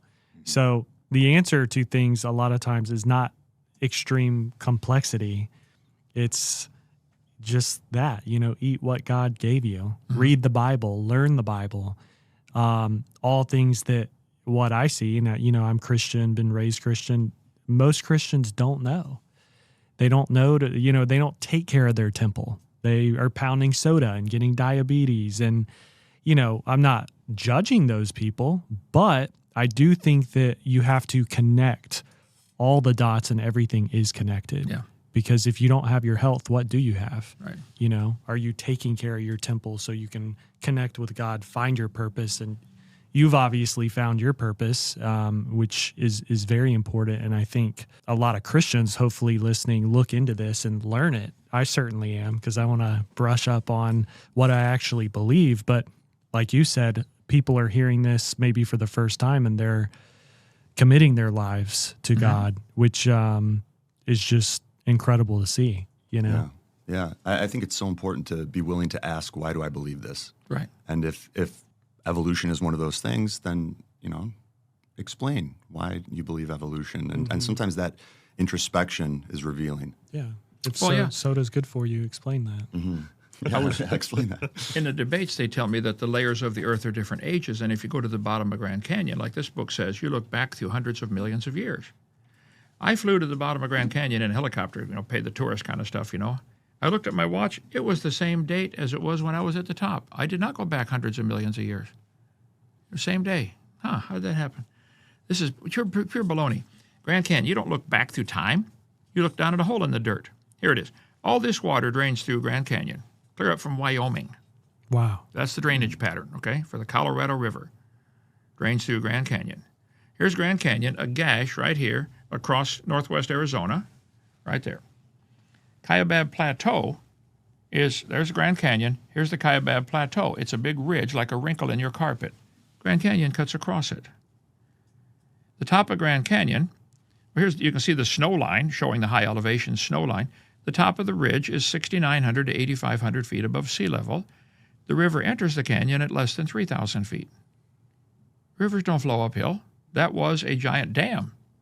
A man-made dam, you're saying? No, natural dam. A natural dam, okay. Yeah, I was asking because the picture before with the washed-out wall, that was from a man-made dam. Yeah. Well, dams do wash out, but Grand Canyon is the same thing, only much bigger, okay? Between these two lines, they're 200 miles apart, is a gentle ridge. 1 mile out of 200 is hardly visible, but the water finds it. Water won't go uphill. Water flows 277 miles through Grand Canyon. When it exits, it's at 1,800-foot elevation. So it came in at 28, it left at 1,800, the river dropped 1,000 feet. All rivers flow downhill, okay? But the top is 7,000 or 8,000 feet. That river didn't make that canyon. It's a washed-out dam. And the river flows through there. The top of the canyon's higher than the bottom. The river only runs through the bottom. And the top is higher than where the river enters the canyon by 4,000 feet. The top is higher than the bottom. I do this just so that some of the people who believe in evolution might need a little visual help to understand. Okay? The top is higher than the bottom. The river flows through the bottom. Rivers don't flow uphill. There is no delta. Where's all the mud that washed out? It was going through so fast from a lake draining, it washed it clear out probably to the Pacific Ocean. We have a little miniature version. We make Grand Canyon model here. Kids can push the button and fill it with water and make their own Grand Canyon in a few minutes. If you plugged up Grand Canyon, these lakes would form again today based on just the elevation line. Go back to New Mexico, Colorado. All that water runs through one spot, Grand Canyon. In the middle, there's Monument Valley, where there are a bunch of stuff sticking up. The lake drained so fast it washed around hard spots and left this. That didn't take millions of years. It took a few days. Rapid water. When the lake got too full, it went over the top and started eroding at the other side. All dams wash out from the far side in. Watch on YouTube, Dam Break at Dinosaur Adventureland. When we got the property, the biggest lake there, it's an old gravel pit, the dam had broken that they had built and drained the lake. So we built a small dam to hold the water to give us time to fix the big one. Then we purposely, 7 years ago, Christmas Eve, last week, we purposely cut a notch in the top. You see me standing there with a shovel. I cut a notch, 1 shovel wide, 4 inches deep. Water starts coming over the top. In 4 minutes, that notch is 8 feet wide. And you can't stop it now. In 7 minutes, the whole dam was gone, washed out, gone in 7 minutes. Once water starts moving, it becomes liquid sandpaper. Grand Canyon is a washed-out dam. The Teton Dam failed in 1976. Started with a little bitty hole in the dam. Water went gushing through, drained the whole lake in probably half hour. Just type in Teton Dam failure. Is there any evidence that the Earth is millions of years old? I'm not aware of any. I go through probably 50 different scientific ways to prove it's not millions of years old. On my video number 1, this is near my house. A farmer had a lake on his property. What would you guess happened there? If you're a detective, you arrive on the scene. Okay, officer, what do you think happened here? The dam broke. Yep. It didn't wash away the whole dam. Cut a notch and drained the water out. Happens all the time. That's just in Repton, 10 miles away from us. So as far as the age of the Earth, I'll show you one that's I think kind of important for your listeners to get. Seminar part 1. You hear things like radiocarbon dating and this and that a lot, but I don't think. Well, the guy last night mentioned radiocarbon dating and potassium argon dating and iridium strontium. I said, look, I'm familiar with all of those, but all of them are based on an obvious assumption. If you walked into a room and there's a candle burning on the table, there's a candle and it's burning. I say, when was it lit? How long has it been burning? I don't know. It was burning when I got here. Okay. Well, let's measure how tall it is. We get micrometers and measure it to the nearest bazillionth of an inch. Okay. That candle is 7 inches tall. Nobody argues. And now we measure how fast is it burning. We get a stopwatch and time it. It's burning an inch an hour. Here's 2 hard scientific facts. It is 7 inches tall. It's burning an inch an hour. Question, when was it lit? There's no way to tell me unless you make some assumptions. How tall was it when it started? Right. Was it 8 inches tall or 10 miles tall? You can't know those things. Has it always burned at the same rate? You can't know that. When you dig up a rock and you find it has potassium or uranium or carbon-14, and you can tell how much is in it very accurately. I don't question that. You can tell how fast it's decaying very accurately. I don't question that. When did it start? No idea. How much was in it when it started? Has the decay rate been the same? Just the nuclear test, nothing. The bombs they dropped on Japan, Hiroshima and Nagasaki, that upset the carbon content in the atmosphere so badly, everything gives wild dates. They take living snails, break a piece off the shell, carbon date it, it'll be 20,000 years old. These fossils are actually dated by which layer they come from. They're not dated by carbon dating. I'll just show you a few here. Wow. Number 49. Okay, Alt DV. I'll go for all day here. But I cover probably 30 scientific ways, maybe 50, how the Earth cannot be billions of years old. You walk into a cave and you find stalactites growing from the ceiling, okay? And they say these took millions of years. Now, all the cave formations in the world could have formed in 4,000 years since Noah's flood. The Earth's magnetic field is getting weaker. They've known this for a long time. If you do the math on this, it's only a few thousand years old. That's why they say the magnetic field flips, which it cannot possibly do. That is baloney. Magnetic field gets stronger and weaker, and I cover all that on video 6, what's happening there. But the magnetic field.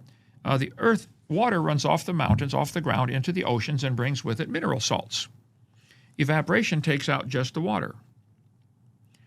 The oceans indicate they've gone from fresh water to 3.6% salt in less than 5,000 years. If the oceans are billions of years old, why haven't they become like the Salt Lake or the Dead Sea, you know? The oceans are less than 5,000 years old. The moon is getting further from the Earth, but that means it used to be closer. They do all the math on this and say, guys, the Earth-Moon system can't be more than 1.4 billion years old. If you get 2 magnets and bring them in closer, pretty soon they snap together. Because it's called the inverse square law. If you brought 2 magnets to 1/3 the distance, you take 1/3, flip it over, and square it. It's 9 times the pull at 1/3 the distance. I tell people this inverse square law applies to magnetism, gravity, and girls. You get too close and, never mind. Okay, so there are lots of different ways to show, like the human population. 9 billion people predicted for 2050. Okay, I don't know if that's going to happen or not, but if you look back at the time of Christ, 2,000 years ago, the whole world only had 250 million people. So they show the textbook saying, there was 250 million people for hundreds of millions of years. People didn't figure out how to make babies for hundreds of millions of years. They had more babies than today, way more. I think I've seen some dumb people figure that out. Mm-hmm. Okay, it's not complicated. So I go through probably 40 different ways about how to prove the Earth is not billions of years old. The ice core dating and all that stuff. Niagara Falls is eroding. Niagara Falls is eating its way backwards. All waterfalls move backwards, okay? And they know where it was in 1764. They know Niagara Falls is receding 4.7 feet a year. And they know it's only moved 7 miles from where it started. Well, do the math. It's less than 5,000 years old. Well, I have a question. You know, you talk about the moon and the Earth's magnet becoming weaker and the rotation becoming slightly slower. Right. How does that line up with what is going to happen in the future? You know, in Revelation, it talks about the end. Do you have any type of belief or assumptions around that based on evidence? While I was in prison unjustly for 9 years, I wrote a book called What on Earth is About to Happen, based on what the Bible says. We call it our Woe series. What on earth? Woe. What on earth is about to happen? I used to believe that we could be raptured out of here any minute, you know, the pre-tribulation rapture. I wish it's true. It's not. In Matthew chapter 24, Jesus' disciples said, Lord, when are you coming back, and what's the sign we should watch for? Matthew 24. Mark 13, same thing. Lord, when are you coming? What's the sign? Luke 21. Lord, when are you coming? What's the sign? Okay. In the next 20 verses in those chapters, he tells them about the horrible time of tribulation that's coming. And he says, guys, you're probably going to be killed. The Christians are going to be killed. You're going to be hated. They're going to kill Christians.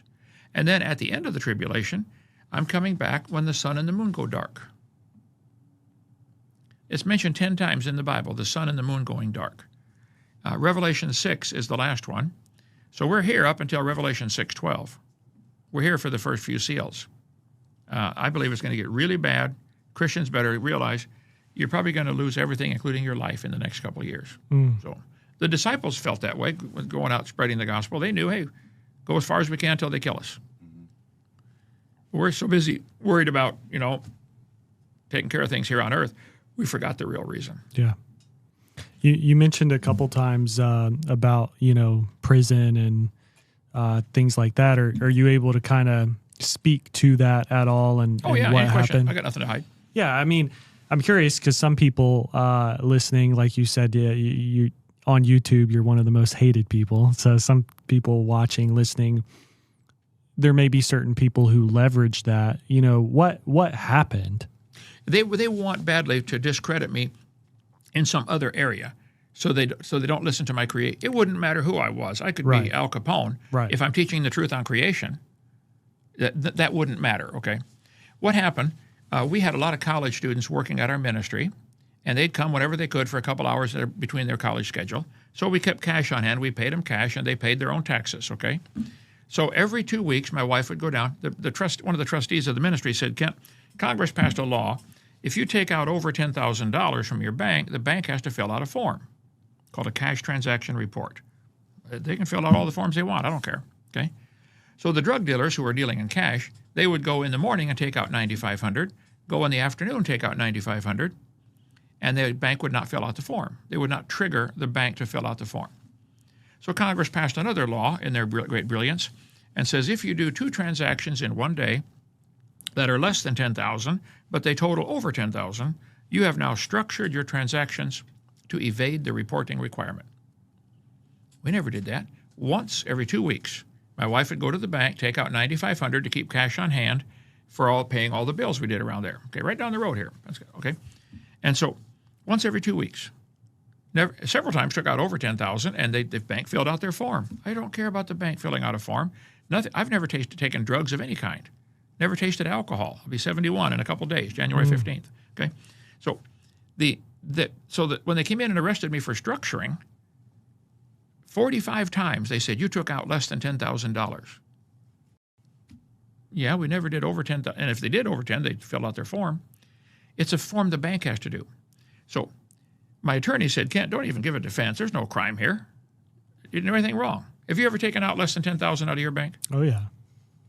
There you go. That's what they put me in. The judge at sentencing said, Mr. Hovind, this crime you committed is worse than rape.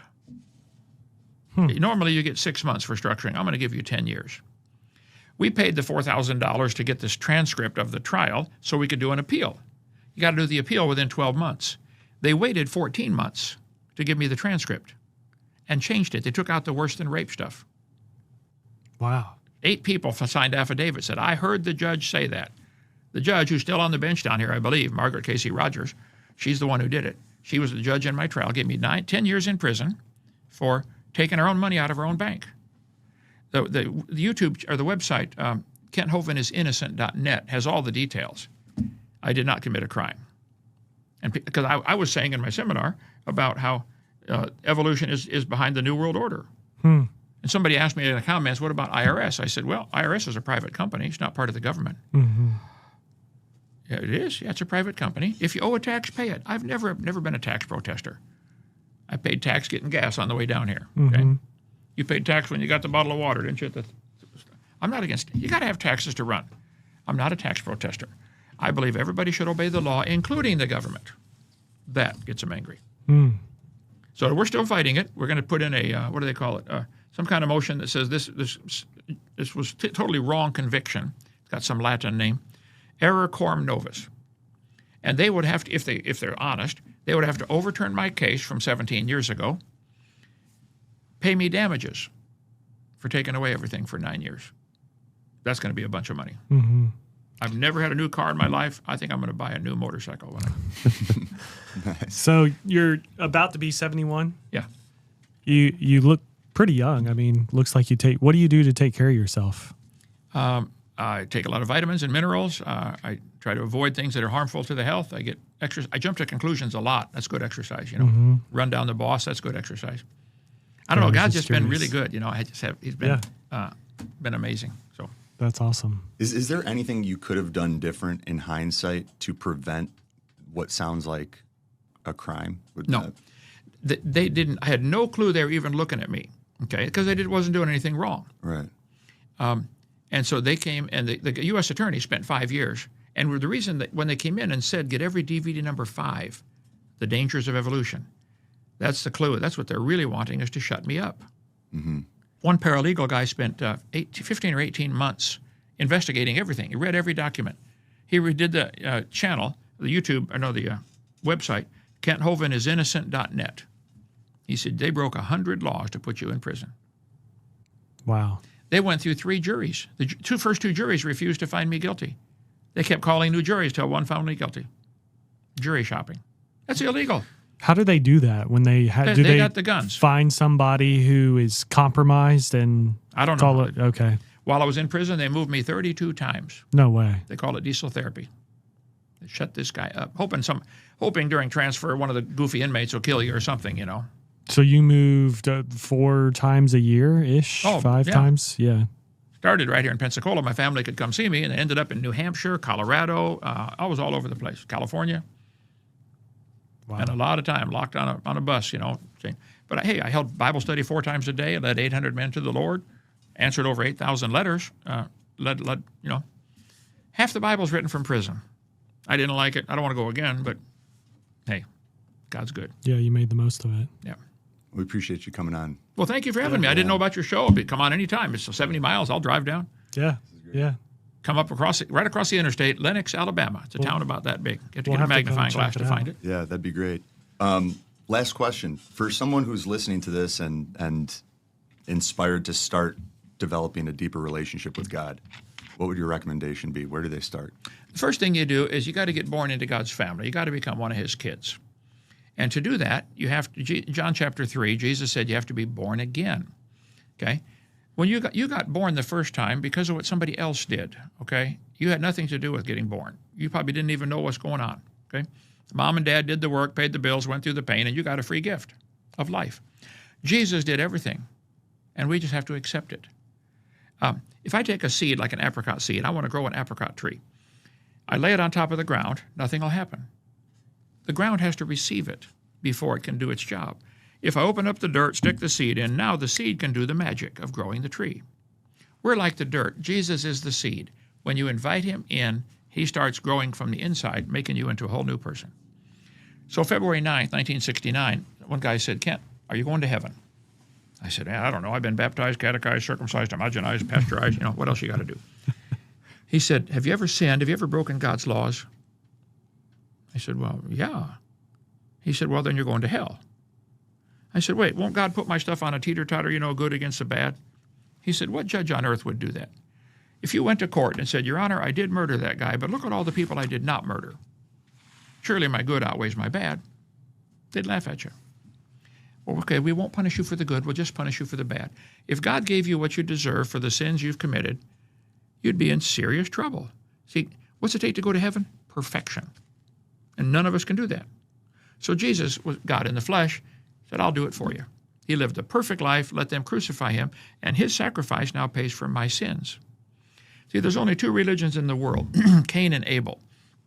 Cain brought his fruit and vegetables. Hey, God, look what I did for you. You better take me because of what I did. God wouldn't take it. Abel brought a sacrifice. God said, you got it. Adam and Eve sinned. They made aprons out of fig leaves. God said, no, something has to die. And so when you understand a perfect God requires the death penalty for any sin, that means all of us are hopeless. We can't go. So the first thing you got to do is admit, Lord, I'm a sinner. I'm guilty. But I believe you died for me. I'd like to receive you into my heart. Would you pay for my sins? And that starts the process. The mother has to receive the seed from the father to get the baby started growing. Getting born is the easy part, takes a few minutes, but the growing takes years and years and years. Mm-hmm. You get born into God's family just simply by asking him to forgive you and save you. Bingo, you're born. Now growing, that takes a long time. Okay? Read the Bible, pray, go to church, those things help you grow. And then pretty soon you reach to the point, you get to the age you say, man, I want to make my own babies. I want to find a wife or a husband and get married and make my own. And so it's the same thing spiritually. You get born again because of what Jesus did. You grow by reading the Bible and praying. And then you want to go make your own babies. Tell somebody else about them. That's the greatest joy in life. I love telling people. I love saying, would you like to pray right now and ask him to save you? Yeah. The first guy I ever led to the Lord, I asked him that question, done in Bloomington, Illinois. He said, yeah. I was only 16. I said, I don't know. I had a gospel tract in my pocket, God's 4 spiritual laws. I didn't know what to do. So at the end, it had a prayer. To receive Christ, just pray this prayer. So I said, well, let's pray this prayer. Close your eyes. I kept one eye open, and I read the prayer off the track, okay? Lord, I'm a sinner. He said, Lord, I'm a sinner. I deserve to go to hell. I deserve to go to hell. But I believe you died for me. I believe you rose from the dead. Would you please forgive me and save me? Come into my heart. That's what I prayed 55 years ago. I tell you, something changed in Kent Hovind. It's like a seed got planted. For the next few weeks, I was afraid to talk because I cursed so badly. I thought, oh, no. I don't want to say those words anymore. Before, it wouldn't bother me. All of a sudden, it bothered me. I said, what's the matter? What happened? When a woman gets pregnant, there ought to be some changes. Yeah. You know, if she says, I'm pregnant, and 6 months later, you don't see a bump, and 9 months later, you don't see a baby, I'm sorry, lady, you're not pregnant. Someone says, I'm a Christian, but they would still act like a heathen. I don't think they're saved. I can't be judge on that, but yeah. I wouldn't stake my life on their salvation because something changes. So salvation, getting saved is the easy part. Growing takes a long time. Mm-hmm. And you might get a few scars and bumps and broken bones along the way. A couple years in prison. Yeah, a couple years in prison, yeah. Well, thank you again. Thanks for listening to the Biohacking Secrets Podcast.